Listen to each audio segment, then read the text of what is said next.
Apa tu? Apa? Ada tak?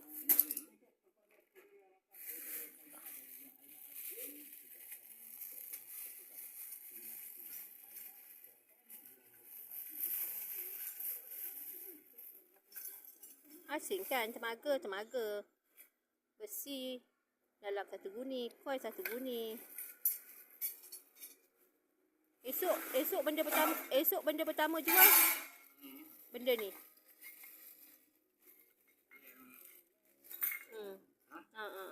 Lagi mana semalam punya? Ini semalam maksudnya. Kemarin ni mana?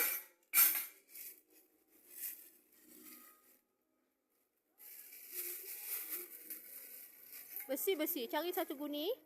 Bubur besi.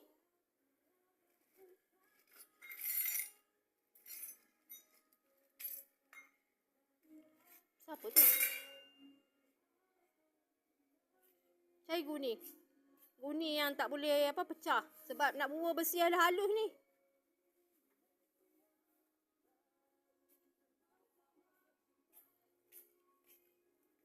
Ni. Tu biar. Besi halus tu biar. Nanti orang buat. Besi halus tu biar. Yang macam ni yang macam ni orang punya biar orang buat. Ni yang dalam guni ni. Kenapalah campur? Berapa kali nak ulang benda yang sama? Jangan campur. Asingkan temaga, bubur temaga. Asalnya itu temaga kan? Itu bukan temaga, itu pasir kerah. Kan? Pasir kerah atas sana ada lagi. Kenapa campur?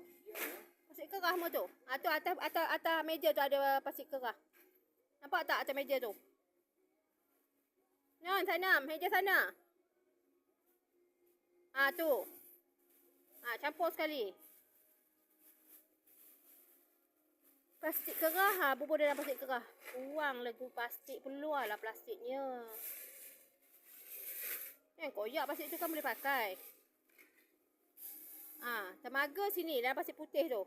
Situ kah? Dalam guni tu ada temaga. Temaga satu guni. Tu apa? Temaga? Plastik kerah. Wah, banyak simpan dalam tu.